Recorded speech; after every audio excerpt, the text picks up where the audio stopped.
welcome in and welcome back to the Legacy Right. Um, we're gonna do a little different now, because I read a book. I actually met her at MUFON when it was in Covington, Kentucky, in northern Kentucky, Cincinnati area.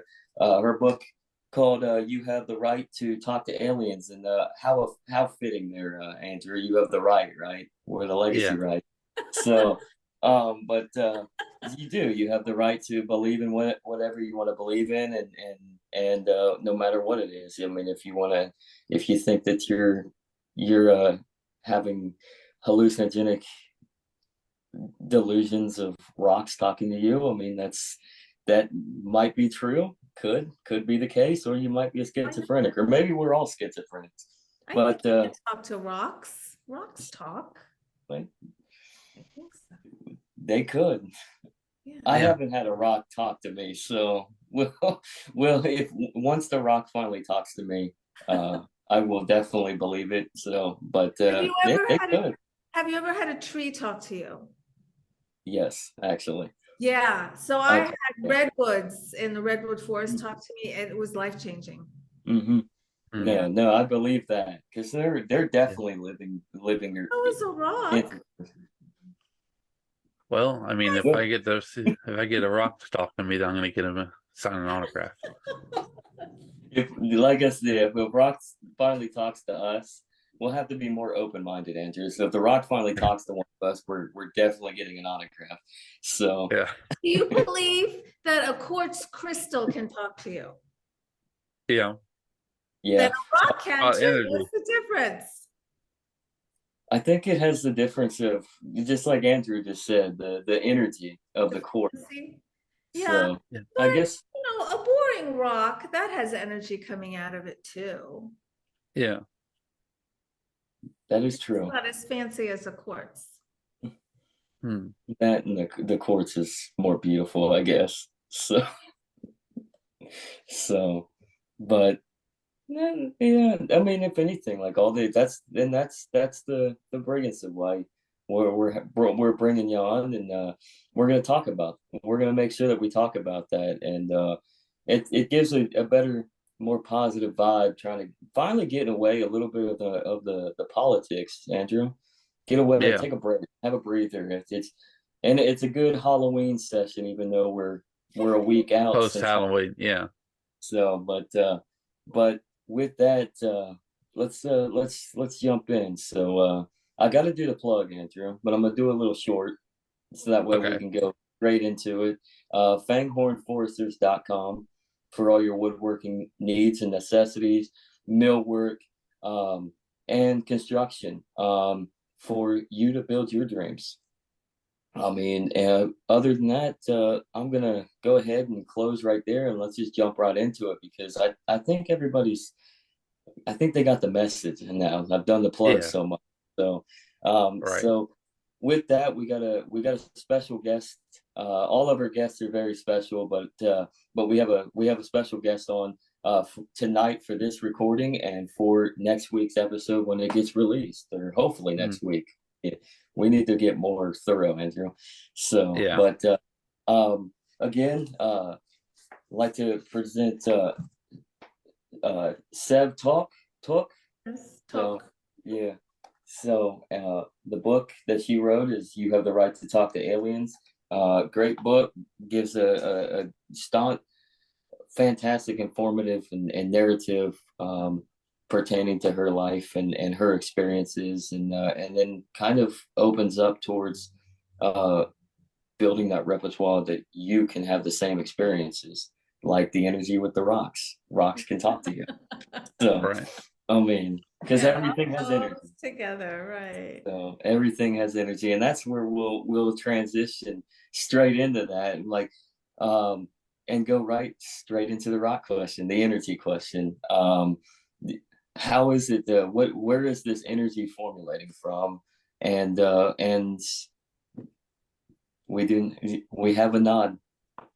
We We do don't not. know where this energy comes from. Some people think it's God. Some people think it's a universal force that's not judgmental at all. Yeah.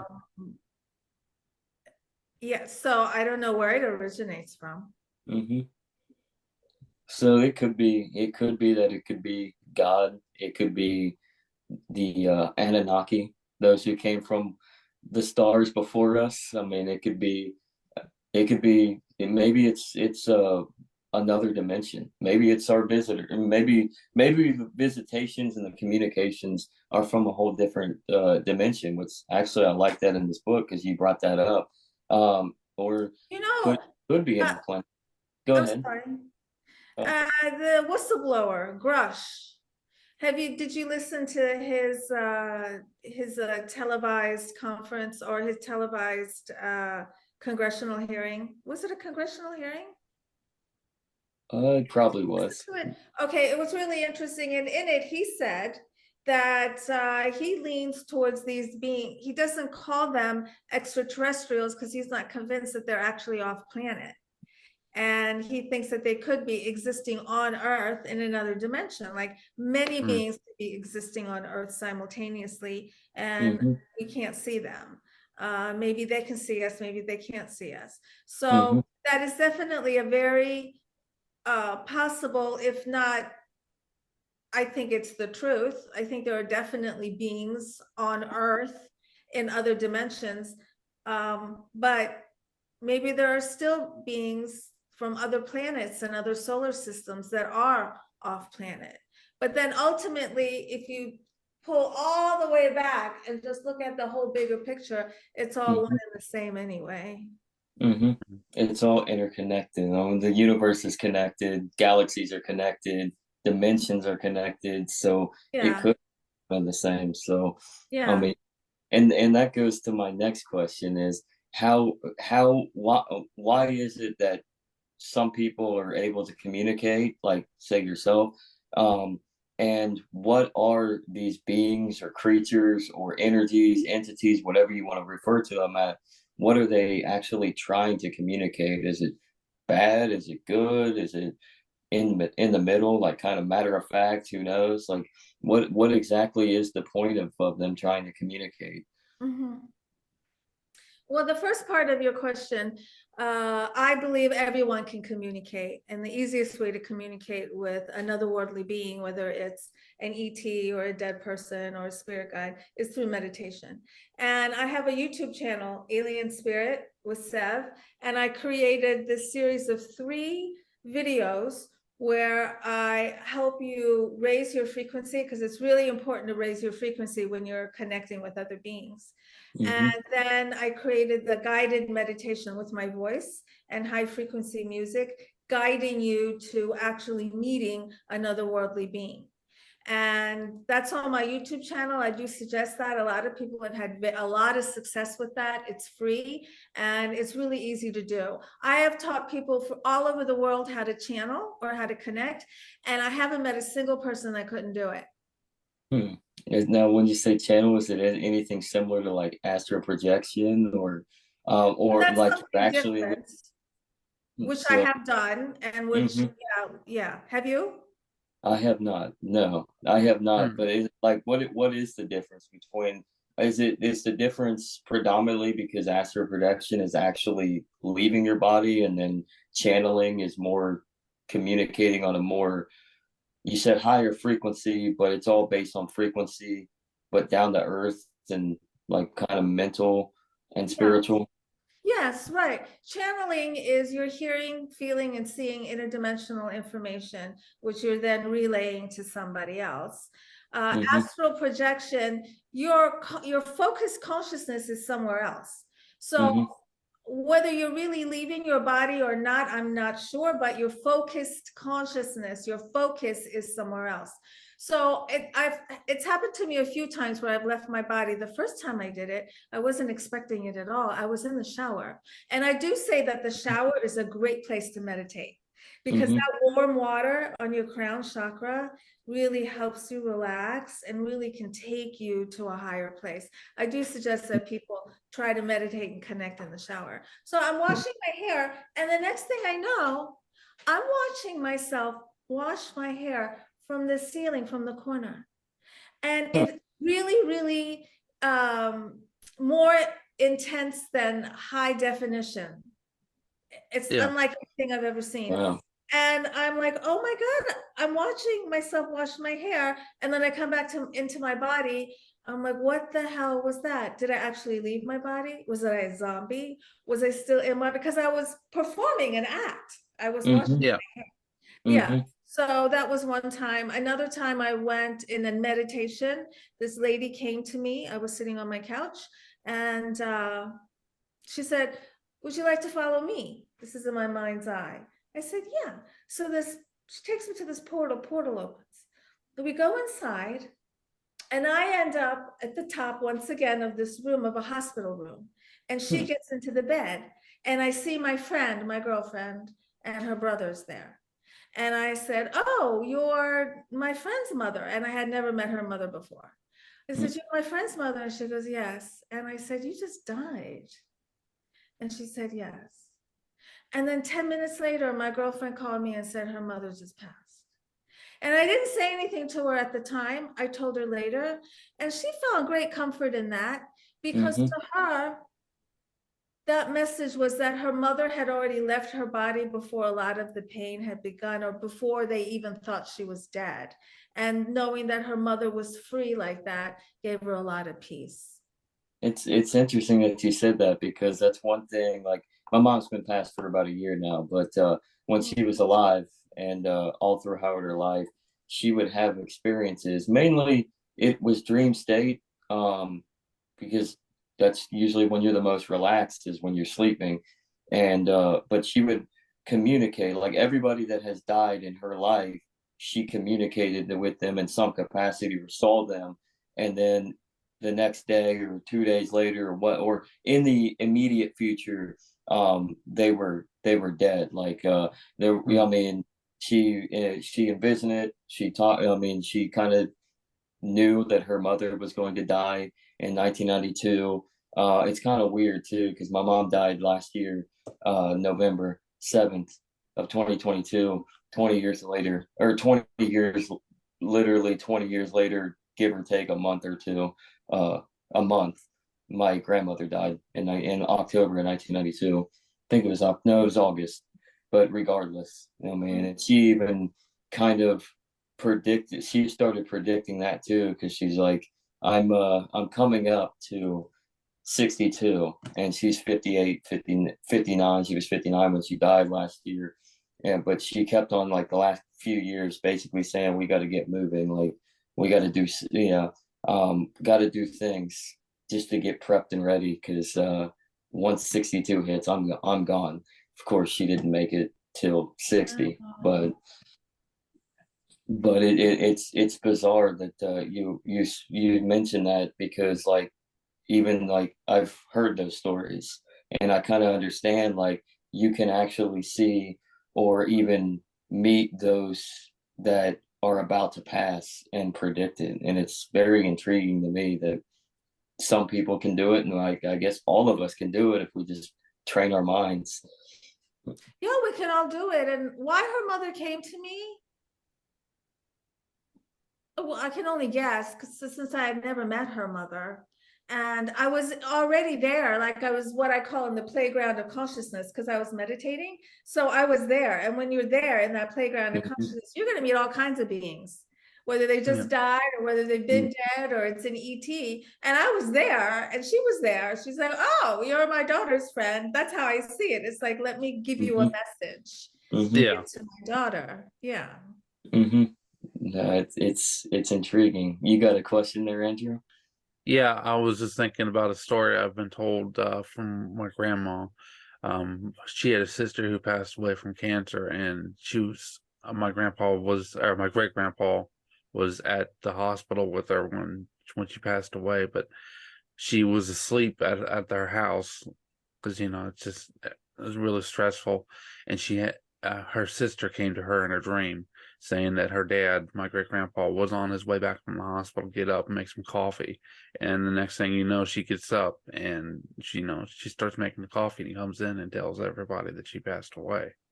Oh. So, yeah, I think that's definitely an experience people can have, stuff like that. Yeah, that's real. It's real. Yeah. And it's interesting how we're more apt to believe that story than the story of me talking to an ET in the exact same realm. That Yeah. is still hard to believe, but people believe that I talked to a dead person before they believe I talked to an ET. And why do you think that is? Is it just because nobody's ready to accept that there are different forces or entities out there other than us, or could it be because we're all anti-government and but yet we're not, and we allow other forces to dictate what we want to think, what we already want to believe, but we can't? Like, well, how do you explain that, of why? Of why? Of why the culture has been shaped that way, to where you Oh, will believe that you can talk to spirituality, like on the spiritual level, with your dead loved one, or just dead people in general, or compared to extraterrestrial entities. mhm. It's mainly societal brainwashing. Mm-hmm. Uh, that's basically what it is, and that's starting to change. So when Mm-hmm. I first wrote my book, it came out in 2018. That's when I came out, because I have been experiencing ET since I was 10, and I Mm-hmm. kept it a secret for decades. And it's not until I moved here to the inner banks of North Carolina, where the Greys burned those 2 red X marks on my back, that Mm-hmm. made me come out. And then I wrote the book, and then everything changed. And Mm-hmm. I had been afraid of coming out my whole entire life. So for me to even write a book about it, if someone had said to me 10 years ago, you're going to write a book, I'd be like, no way in hell, because the Greys are evil. And no, no, no, I don't want my clients to know that I talk to extraterrestrials. No way. And all Mm-hmm. completely changed. And it's really one of the best things I've ever done, coming out Mm-hmm. and helping experiencers is wonderful. Mm-hmm. And you say so.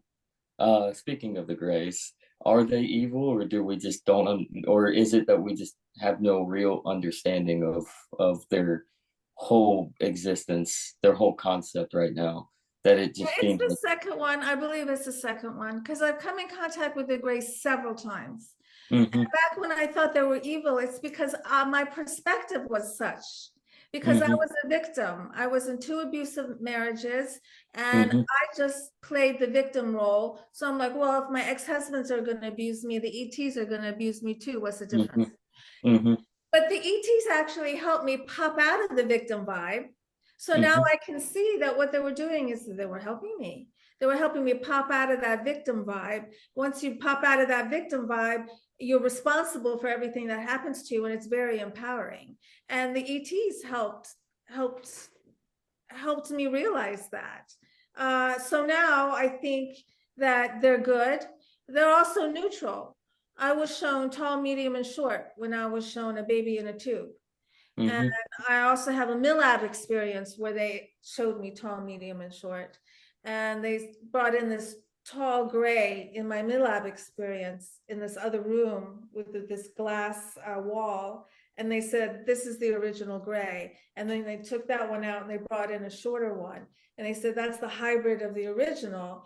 And they took that one out, and then they brought in the smallest one. So that's the hybrid of the original. And with each one, there was a decrease in sentience. So it was understood that the littlest ones are the ones we're the most familiar with, the robotic ones, who are Mm-hmm. pretty much specimen takers. Mm-hmm. So I, in all of my contact with the Greys, and I had contact in Roswell too about the hybridization program. But what was different with the X marks was that the Gray that was standing behind me, he said nothing. And that freaked me out more than anything, because I'm looking straight into the eyes of this being, black. I say it's like looking into a pool of black oil, and he's not Mm-hmm. saying anything. And that not saying anything part was the freaky part. Yeah, Mm-hmm. believe it or not. For some reason, we don't like that as humans. We don't like neutral. It freaks us out. Mm-hmm. We Yeah. don't. We don't. We're so social creatures that we need to communicate. That it does kind of, somebody who's more mute. That's like the quiet. Like the saying is like, oh man, I think George Carlin had a joke about this, but it's always the quiet ones, right?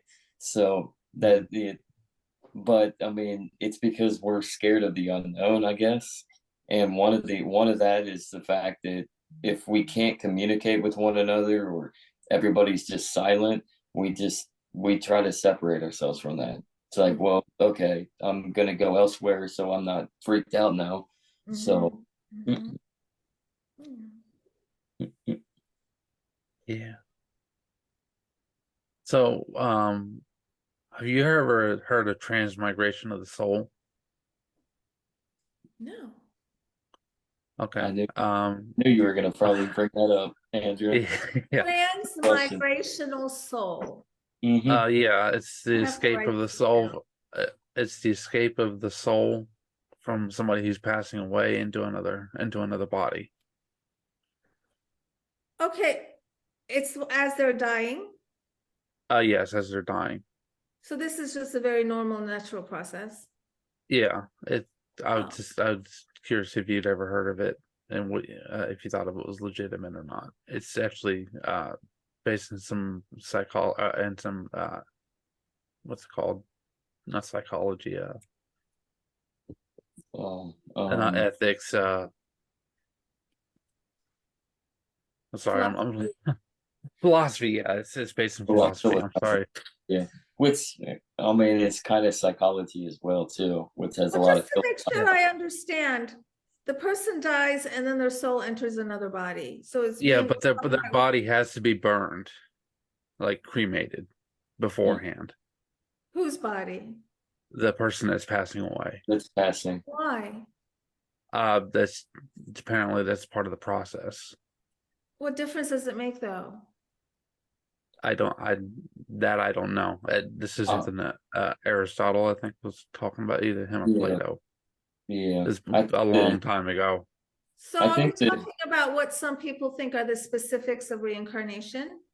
Yeah, what it sounds like, yeah. But I think the basis of that the original body has to be cremated is so there isn't another vessel of their original body can't be a vessel for them to go back to. Otherwise, they would just go back. I mean, we're humans, right? We're creatures of habit. We like familiar.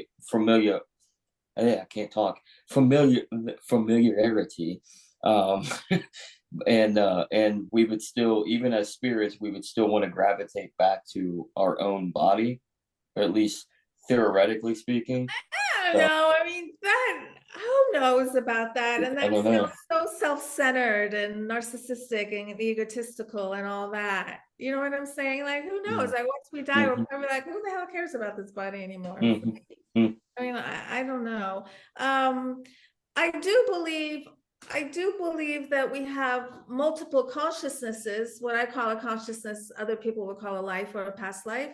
And I don't mm-hmm, believe that it's linear. mm-hmm, I believe that my consciousness inhabits a variety of different bodies or vessels, uh, unlimited. And because we're all fractals, everything mm-hmm, just goes on into eternity. So if this transmigrational soul is a linear process, then I don't know if I agree with that. Just my oh, personal belief. like I said, I was just kind of curious if Yeah. you had heard of it. So, No, it's a very scientific term, isn't it? the technical term is metempsychosis. Oh, metempsychosis. Yes. he he This is- reads he reads and watches a lot of videos and articles while he's bored at working the night shift. Yeah. So he's learned a lot. So, to kind of stay on that right there, and then go off of what you said, Sev, with the multi-conscious uh, life energies. Could that be a reason that some people kind of, when they go to a particular place, specifically like very historically set and has a lot of energy converging? Like, I say this because I do this, like, especially when I go to like Civil War battlefields. especially when I'm on the Gettysburg battlefield. It Yeah. almost feels like Yeah. I'm there. And I know not everybody, most people, a lot of people, it would just be, it's a good sight, kind of cool to tour around, and there's nothing really. And but there are people Mhm. that like myself, that I'll go there and I weigh heavy, and it feels like I'm there, like I've actually blacked out while I'm walking, uh, and just walking and exploring, and I envision like flanked over to the right, flank over to the left, and just constant screaming, and I'll see an aura of smoke, and then and then I finally see like reality. And so like I'm seeing the vision of the battle like right then and there. So and then I'm back in reality, and just where it's just a national battle park with a bunch of tourists walking about, and park rangers and cannons just in place, and monuments. But could that be like me, that happening to me, or anybody for that matter? Could that be kind of a sign that maybe their consciousness was somebody that was involved in that battle, somebody that may have died in that heinous, violent 3 days of just turmoil and chaos? Yes, it's very likely that that is a consciousness that you had, or what some people would call a past life. It's also, and I know what you're talking about because it happens to me too, and it's intense. And until Mm-hmm. it happens to you, it sounds like we're making it up, but we're not making it up. It's Mm-hmm. really, we can hear, feel, and see everything. Mm-hmm. But it could also be maybe you didn't have a life there, but that yelling and that screaming and that smoke and that fear, that sits there. And That's, some yeah. of us can hear it and feel it and see it. It doesn't necessarily mean that we lived that. Mm-hmm. But it could be either or.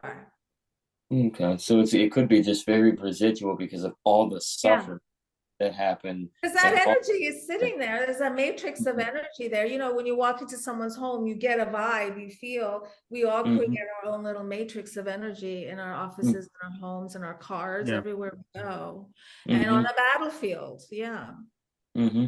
Yeah, yeah. Speaking of like energy that human beings kind of uh died off of them, poltergeist activity.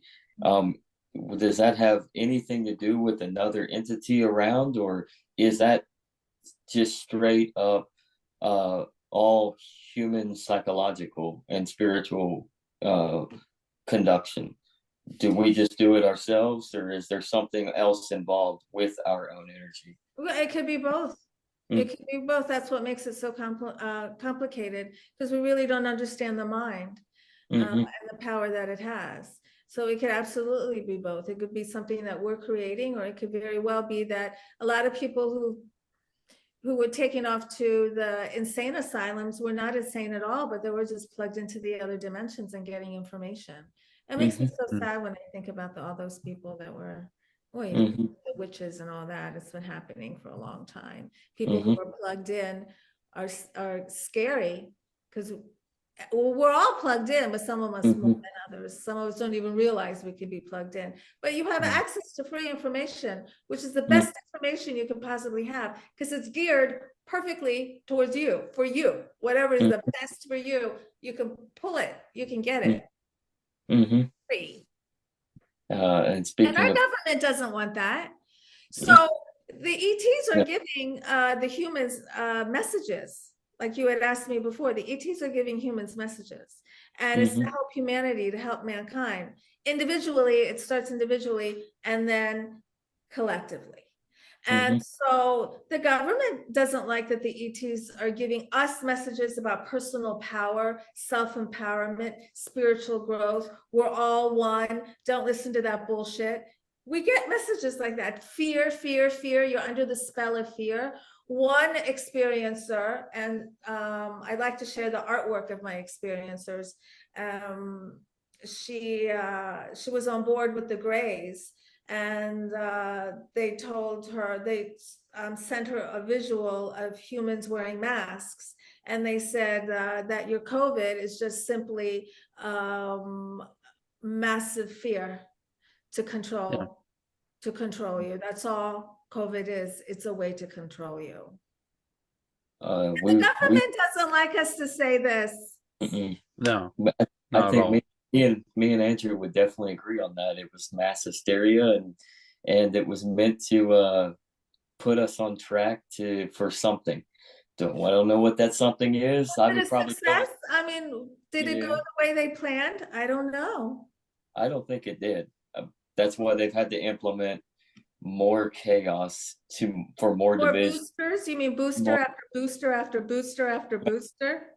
you did Yeah. have boosters, but then after that, they realized they still aren't controlling anybody. There are more people are waking up to be more defiant, even in their own way, because of COVID. And so they've had to move on to the next one. And what is the next one? Well, now Oh, we're involved with Ukraine and Russia, which has been ongoing, but now it's war. And then so we have to, and that causes division. And then now we have the Israel thing. So it's all culminating in the war. Now it's like, well, if we can't dupe them with a virus, to try to collectively put them into our vacuum, so we can control them easily, like the cattle that they believe we are. Well, we'll just make sure we go to war, create division over 2, 3, 4 different sides, and hopefully it doesn't come to this, but maybe we'll just blow ourselves up, and the survivors will be all of us at the top, and all the poor people will be dead. Yeah. And then we don't have to control anybody. well, I was given information from the Greys when they gave me information about the hybridization program. And they said one of the reasons they have the hybridization program is to create these embryos that will be used to reseed this planet if we annihilate ourselves. And they told me, this was a couple, excuse me, a couple years ago. They told me we are on the path of annihilation, but it's not too late. We can still turn around. That was a couple of years ago. I don't know if it's too late anymore. Sometimes it feels like it's too late. But back then they said it's not too late.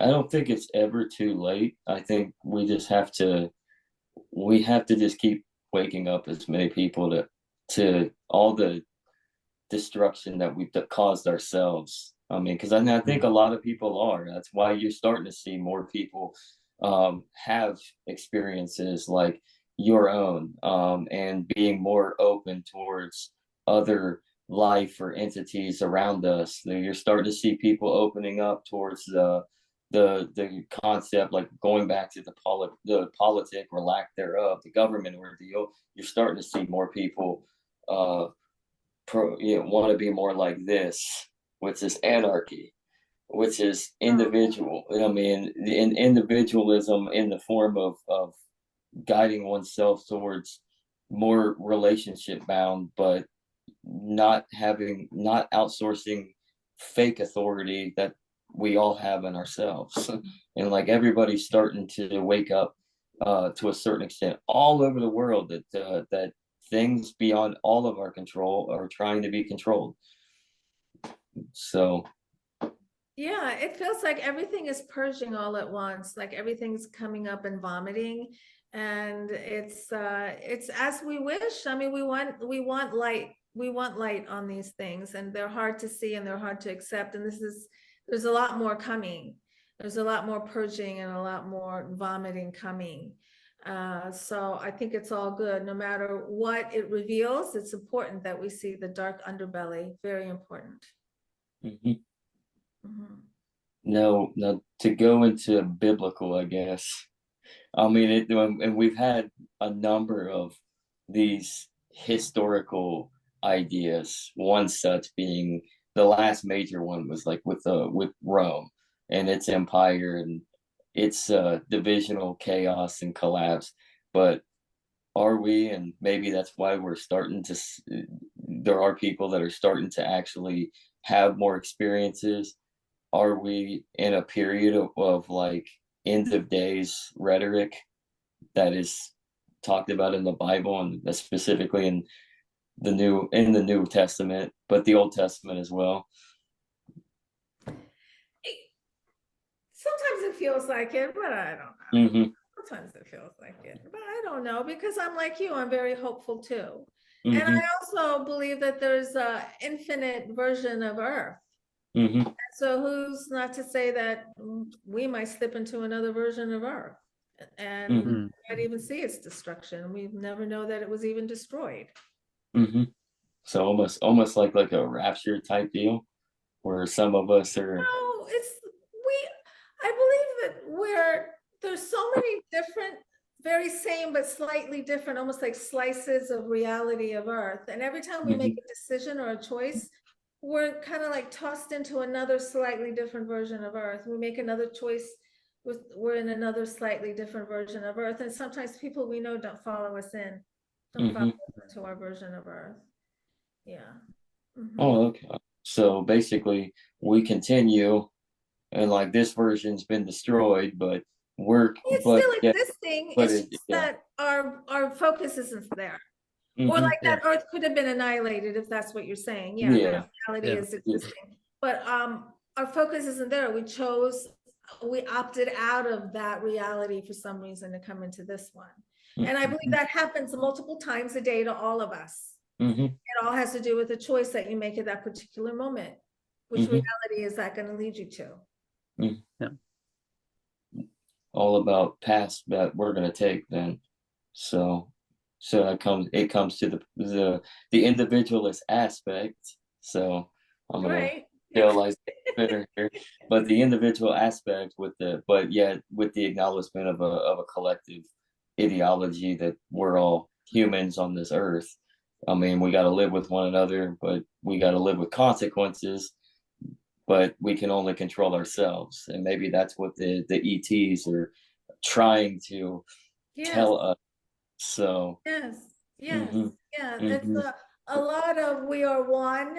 And I found that their messages, because I help experiencers through MUFON. I'm the Assistant State Director for North Carolina, and I'm also mm-hmm, on the Experiencer Resource Team.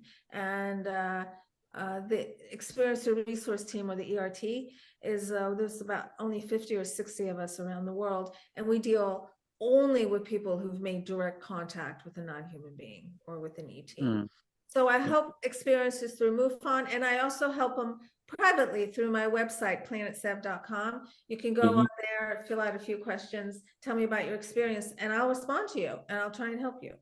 And so helping experiencers all around the world, I've discovered that the messages the ETs are giving us tend to fall into 5 different categories.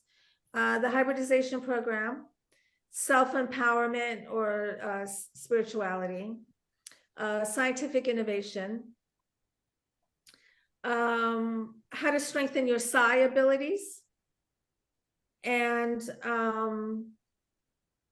possible future fates for humanity. mm-hmm, Those seem to be the 5 groups that we're getting a lot of information about. mm-hmm.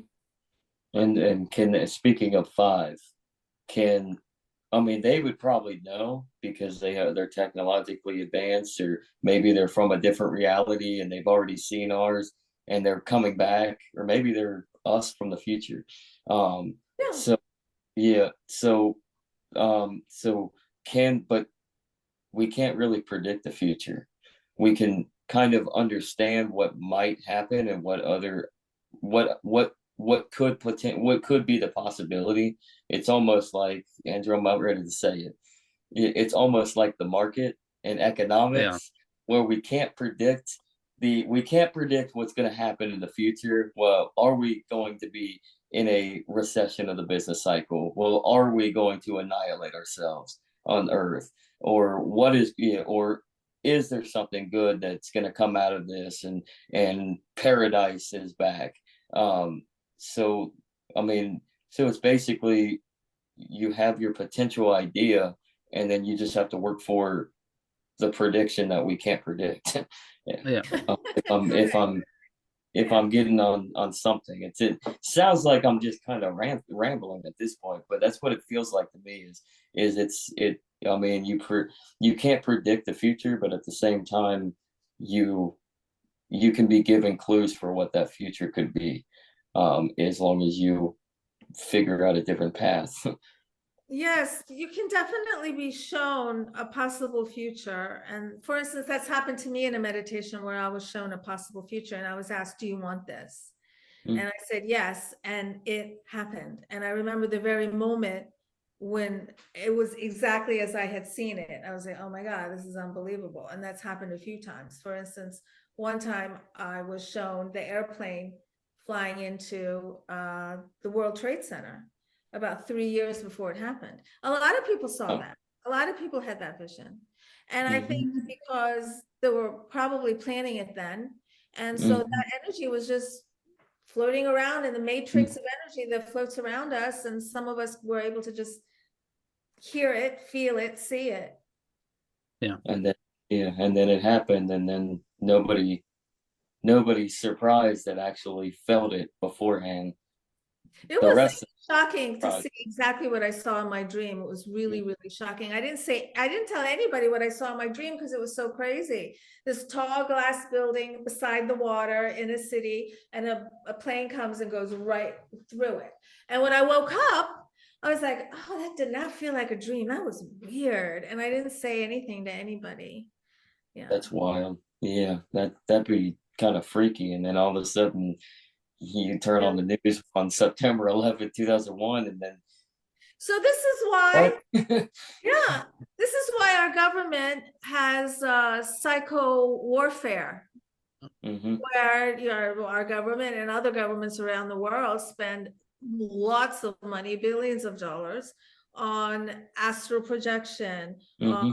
on the psi abilities of people to help give information.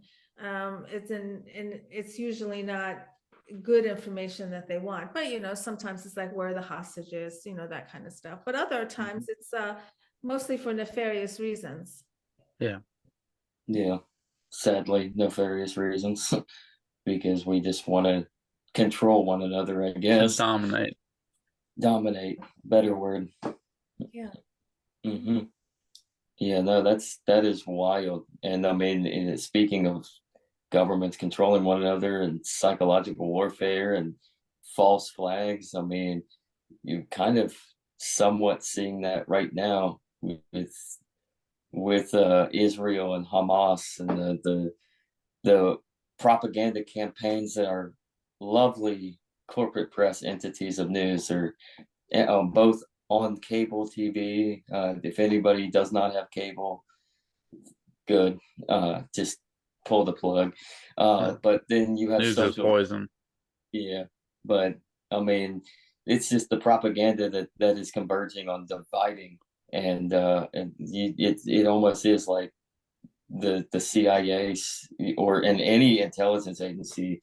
I mean, was gravitated towards controlling certain outlets to confuse people.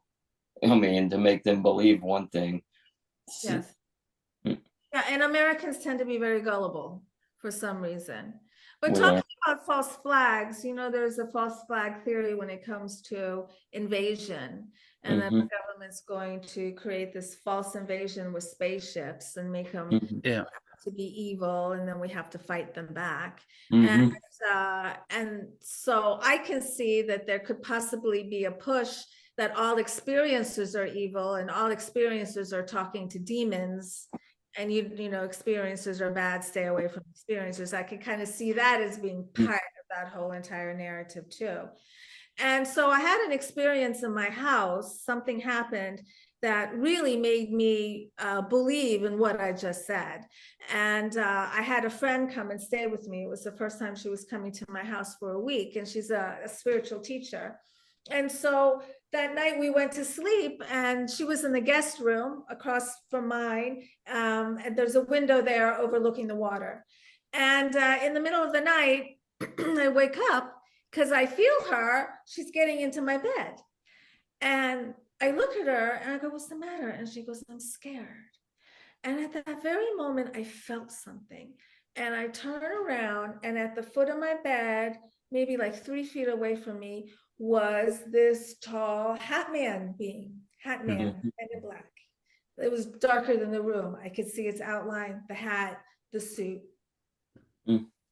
And all of a sudden, energy came out of it, and into me. Its energy came into my chest, and it felt like it grabbed me and it was pulling me out of me, like it was pulling my essence out of me. It was very scary.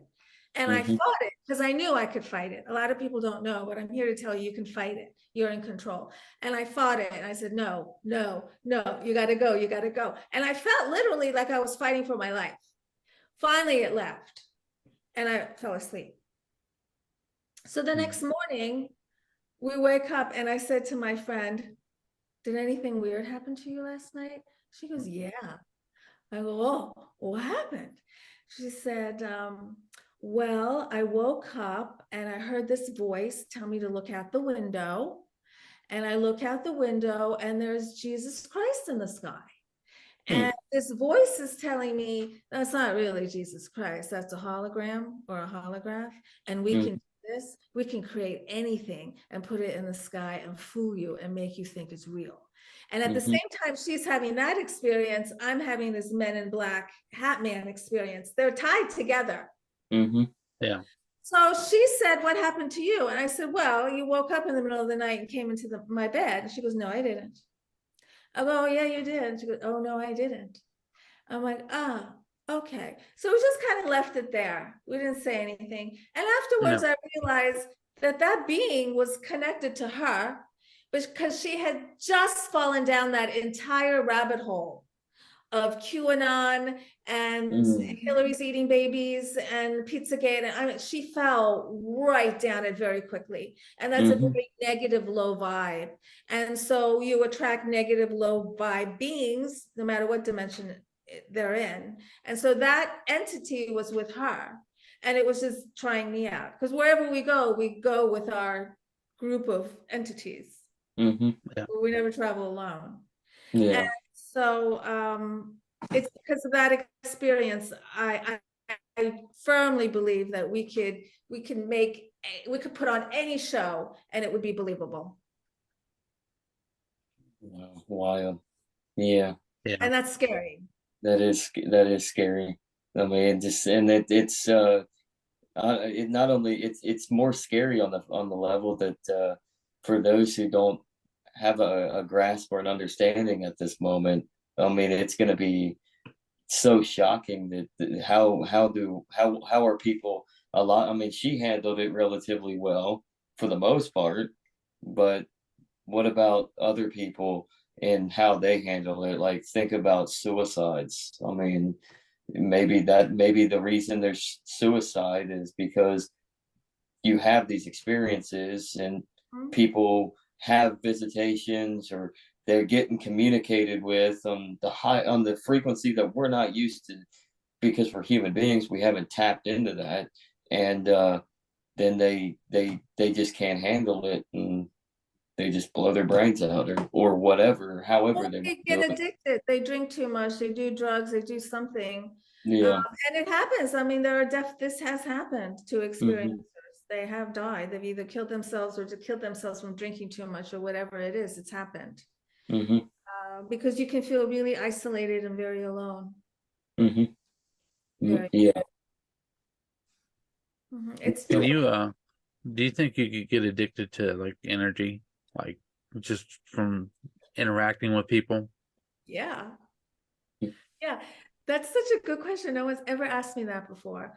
But like, my house is filled with all kinds of, we're talking about quartz crystal. My house is filled with all kinds of crystals because I think I might be addicted to, I like feeling energy, like, because I can feel it, you can feel it, that you want to feel it. And so you kind of have to like amp up your game a little bit to see, how am I going to get this energy that I'm craving? And it could come from a variety of ways. So actually, thank you. That was good. I never thought of being addicted to energy before, but to feel good energy, to actually feel it, is wonderful.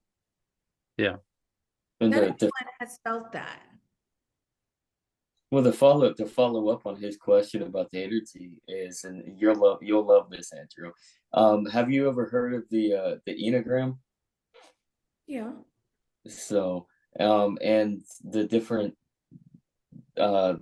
levels that we can be, could that have an effect towards how we interact with the energy and how we could get maybe addicted depending on our level.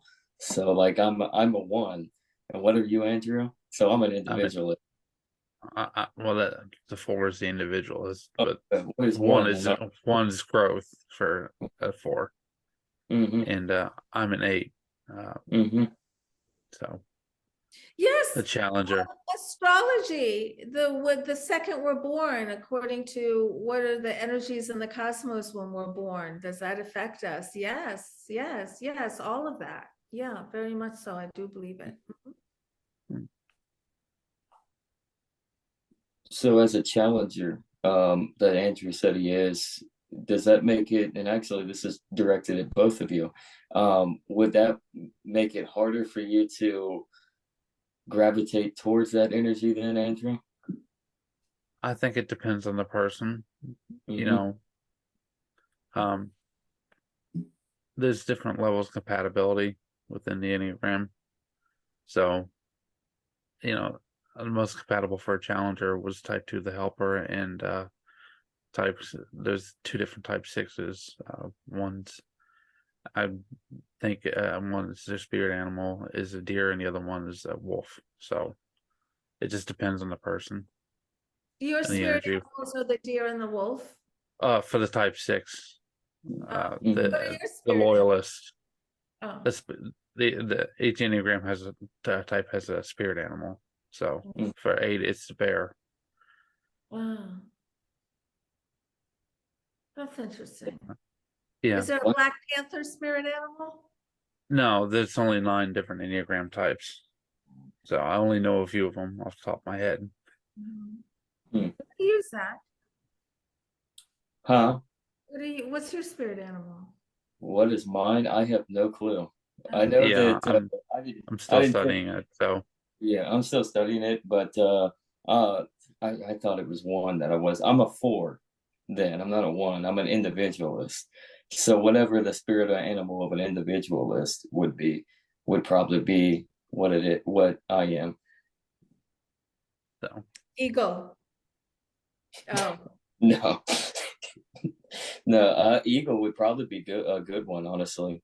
yeah. Just because they hunt alone and they know how to survive. So, and yet they're caring because I mean, you got to make sure that your young survive. So, I mean, birds in general would be a good one, actually. I mean, Yeah. especially like one thing that I know, and this is like on the little birds, especially if you get down to the nitty gritty, like robins actually mate uh, with the same spouse for life. They actually meet their mate, and then they're that's it for life. So they actually have marriages in the bird kingdom, which is fascinating. yeah, it Type is 4 is the fascinating. panther. So what? Type 4 is Uh, the panther. Sorry, Type Well, four the is the spirit panther, animal. which is the Yeah. individual. So you're the Yeah. panther. I guess I'm the panther. I did go to a school where my mascot was the panther when I So was in grade. I think the Black Panther is my spiritual guide. But how can I find out what my number is? Where can I take the test? You can Anywhere? Google. Just a second. I'm trying to find it. I'll He be has over. it bookmarked. It just sorry. I'm just I trying might have to. taken it before. There's all these tests, and then there's another one that the Yeah. young kids like with all these letters, E, N, J, F, and all that. And That's the Myers-Briggs type indicator. Yep. Myers- I mean, I The took that test, but Enneagram. I don't remember what I am. The Enneagram measures your confirmation bias, or the perspective that you developed from your childhood forward. Mhm. So the impression that you got from your childhood and how it influences your life. Mhm. Okay, so is this taught or is this innate? It's innate. It's What you think influence. with. Yeah, they say people are impressionable. So this is Mhm. this is a test to measure what the impression you got as a child and how it influences your adulthood. What can it be changed? Like, can you change Enneagram numbers? No. Once it's set, it's usually set around at 7 or 8, it's set for life. You're basically got the Oh, really? yeah, God, even though you've gone to years and years of therapy, you're not going to change it. basically, yeah. It's just Mhm. different levels of health, like Zach had said. So Well, then that's interesting because that you mentioned therapy, because like if we're all impressionable, but this is the value of our own selves through both our impressions as children, as we grow from what we've learned, but we're always going to be set in it. Um, then why do we have therapy? Because if therapy is not necessarily going to help, why? I mean, if you're set in I your way. was just having this conversation with a friend today about Mm, how some people are in therapy for years and years and mhm, years and years and years. And I don't think that's cool. I don't think that's the point of therapy, is to string mhm, you along. I think some therapy makes you ask why so much, like why. It's this endless tunnel mhm, of whys. And we don't need to know all the whys to be successful yeah, in it. mhm. No, Yeah, that's so it's very interesting that you bring that up. Yeah, what is therapy? I think some therapies are not good for us. They're just geared yeah, typically for money-making schemes. Some mhm. therapies are good for us. Yeah. I think the idea of like thinking about therapy, I think it's better to gravitate away from the more Freudian psychoanalytic therapies and even cognitive behavioral, because you can't really change the behavior. You can kind of alter it. I mean, kind of mold someone to maybe slow down, but you can't really change behavior because we're creatures of habit. Even if you stop somebody from doing something at one end, they're going to gravitate towards something that's similar to that behavior. Like if somebody smokes cigarettes and they're able to change their behavior from smoking cigarettes, they're going to probably find something to kind of fill the role of this. I mean, because that's really the habit right there. So they'll find something where they just stick something in their mouth or hold in their hand. So you can't really change. But one concept of therapy that I am enamored with, and I actually do think does work, is a more conversational based, facilitated ordinance of uh, that was revolutionized by Carl Rogers in like the 70s, where it's more facilitated based, more conversation, and the therapist is literally just there to listen. And everybody can just get off their chest, or if they don't want to talk, they don't want to talk. If they're not going to talk, then therapy over. You're probably not coming back. But the facilitator, the therapist, just kind of just they'll say they'll ask certain open-ended questions to kind of let the conversation flow, but they sit there quiet and just let the conversation take place, let the person vent. And then I think that's the better concept of therapy. If you're going to have therapy, is letting a patient just talk and get out all those feelings and all the bad stuff, and because sometimes that's all we need. It's just a rant. yeah, Yeah, sometimes we need to let it out, but sometimes we can benefit from learning how to think. Mm-hmm. So we yeah, don't go into a depressive state. So we can be taught how to rethink, how to rewire our brains. Mm-hmm. And so I think a good therapist helps you with that, in my Mm-hmm. opinion. Yeah. And the sad part is there's just not a whole lot of good therapists out there. But yeah. when you do find them, they're good. I mean, they're good. When they're good, they're good. Mm-mm. You had something to add, Andrew? Well, I was just thinking, some therapists only are, I could say, their own focus. They don't have any developed intentions in how they treat people. Other people try to focus and concentrate in different areas, and then some therapists are allergic to thinking outside the box, and they're very strict by the book on how they were taught. and other ones are more open-minded and trying to, like the Enneagram. That's something that people, and it's kind of controversial in the therapy community because some people don't agree with it and some people do and think that it helps. So it's really on a case-by-case basis in who you have. So that goes back to what you're saying, that people just, they go for years and it doesn't help them, is because those therapists aren't open-minded and trying different things. They're just they're going by what they've been taught and not developing Yeah. and evolving.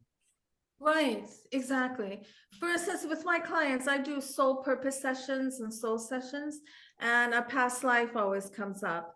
And it's amazing how the past life that comes up, one or two or however many come up, it always explains something that's going on in this life. And the person's always like, oh, that's why I like that, or that's why I don't like that, or that's why I'm afraid of that. Is because they're aligned to that other consciousness where they were having that same feeling. So why did that life come through in a session? And why is that person still kind of aligned with that life, that they're repeating that pattern? Yeah. So that's helpful. That form of inquiry tends to help people quickly. Mm-hmm. Mm-hmm. Because it's just a reminder, you're in this life not to repeat something that you did in another life. You've already been there, done that.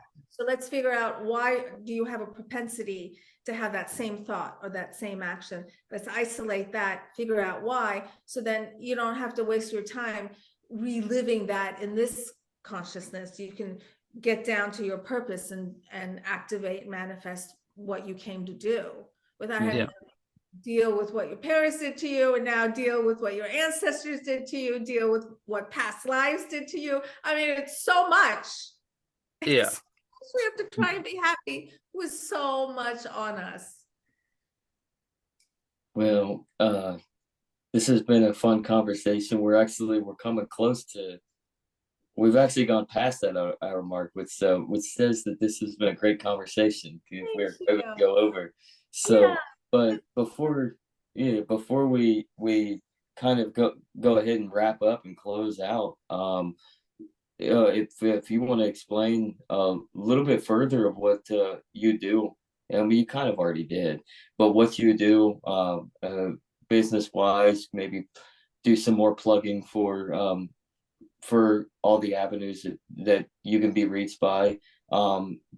Yeah, I'll give you the floor on that, and then also to close out, why don't you just tell us about that experience with the ex? Oh, okay. Well, thank you very much for this opportunity. I enjoyed it very much. I'm honored that you asked me to join you. I have a website, planetsev.com. I actually have a planet in a star system named after me in the Star Wars galactic system. I'm in Wikipedia. It's the Sev Tok planet and star system. And so on my website, you can contact me if you had ET contact. You fill out a few questions and I'll respond to you, and it's very private. And there's also links to a variety of my interviews. My newest one is on Gaia TV, Beyond Belief with George Norrie. That one just came out. And I have another one coming out on the History Channel, and I'm in a Canadian docuseries that has to do with the X's. And I am Facebook, Instagram, all that kind of stuff. I'm real easy to find. So the two X's, the second night I moved here, I made contact with the Greys, and they burned a red X mark, into my tush, into my left cheek, and that shocked me. And I'm just going to make this really short. And I just told my partner at the time, we're going to pretend like this never happened, because he's like, where the hell did this X come from? I'm like, this is what? And I'm like, we're going to pretend like it didn't happen, because that's how I spent my whole life. Everything that ever happened to me, ET wise or supernaturally, I just pretended like it didn't happen. And then 9 days later, another X on my right cheek, directly opposite my left cheek. So I had an X on my left cheek and an X on my right cheek. But this time, that second X was accompanied with a conscious memory of being paralyzed on this bed in this room. And I felt something behind me. And when I turned around, there was a gray there doing something to my back. And we locked eyes, and that's when he didn't say anything to me, and I got really scared, and I turned back around, and I found myself in my bedroom. And I went downstairs and I waited for him to wake up. And I told myself, if there's another X on me, like, I'm not going to be able to take it. That will push me over the cliff. That's going to be too much. Because up until this point, I always thought they were dreams. But now I'm starting to realize these are not dreams. Like, I'm really talking to aliens. And so he came down, and sure enough, there was another X. And I call it my existential crisis, because it's hard to describe, because it felt like I was suspended in nothingness. Like, I didn't know who I was. I didn't know who we were as a human race. I didn't know what I was doing talking to aliens in the middle of the night. Back then, I thought they were messing with me. Why are you messing with me? I knew nothing. Like, everything I knew was just gone out the window. I felt like I had to start from scratch. And then 3 months later, I woke up and I declared I'm writing a book. I don't know what happened that night, because when I went to sleep that night, I did not plan on writing a book. I hadn't planned on coming out at all. And then that morning, I'm like, and I'm going to call it You Have the Right to Talk to Aliens. And I wrote it like in 2 or 3 months. And then everything just took off. Kathleen Martin, if your audience knows Kathleen Martin, do you know Kathleen Martin, the niece of Betty and Barney Hill? It sounds like I should, but I don't think so. She's the most famous ufologist. She's the queen of ufology, Kathleen Martin. She endorsed my book, and she's become a friend and a mentor. She helped me because when I was looking for help, I heard in my head MUFON, and I didn't even know what MUFON was, but I heard it in my head. So I Googled it, and it was a real thing. And I saw her picture. And so I emailed her, and she responded. And then she helped me process what happened to me, and we became friends. And she's very dear to me. But I had to reach out to somebody. So that is my big message, is reach out to somebody. Me, reach out to me. I mean, you have to tell somebody to get it off your chest.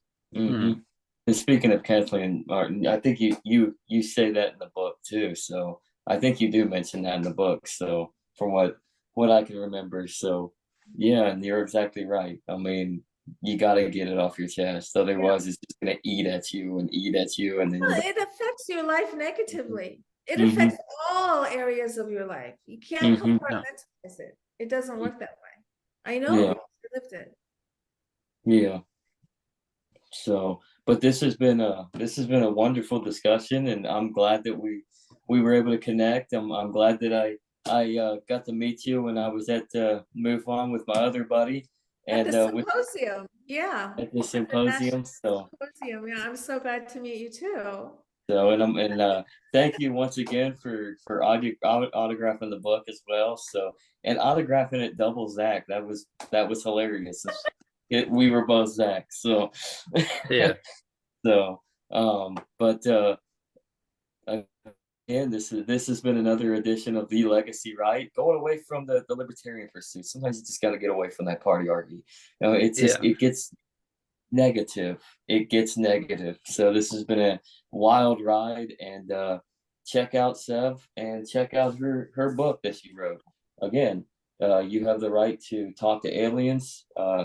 Either go to her website that she just plugged quite a few times in this, planetsev.com, or Amazon. I assume you could probably, so Amazon as well. So this has been The Legacy of Jennifer Lee Ent. I am Zachary Kaiser, Buckeye Zach, as Andrew would confirm, and Andrew. I am Andrew Joseph.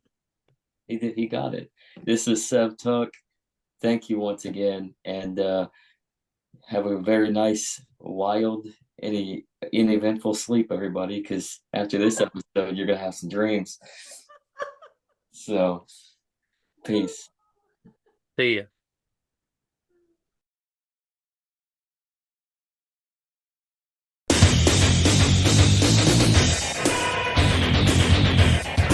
Good evening, ladies and gentlemen. I'm Pete Okerlund, and I'd like to welcome you to WCW Nitro.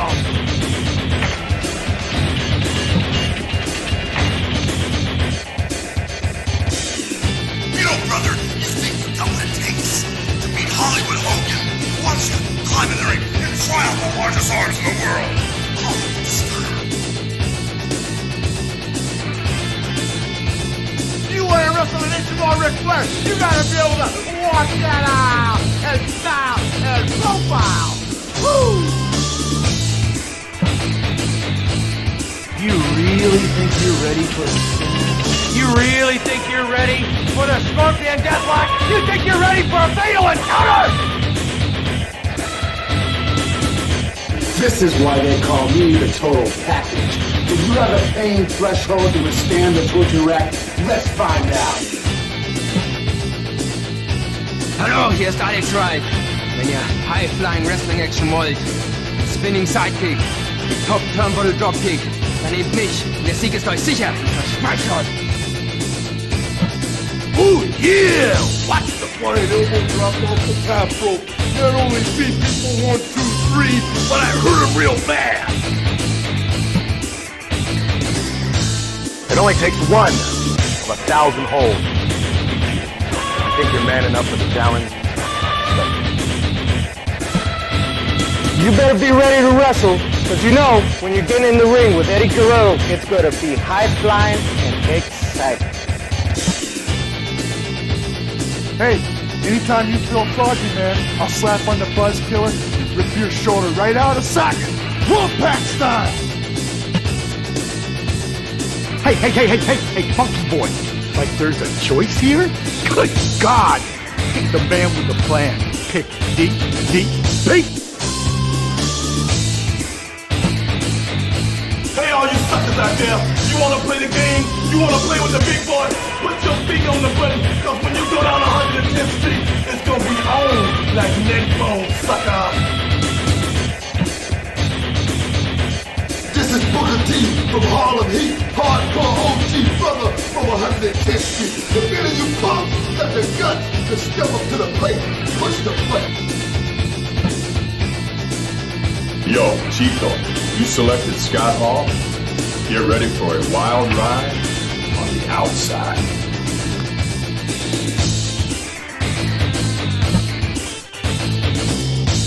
Hey there! How'd you like to get power pop? Come on, pick me. I'm begging you, pick me. Please pick me.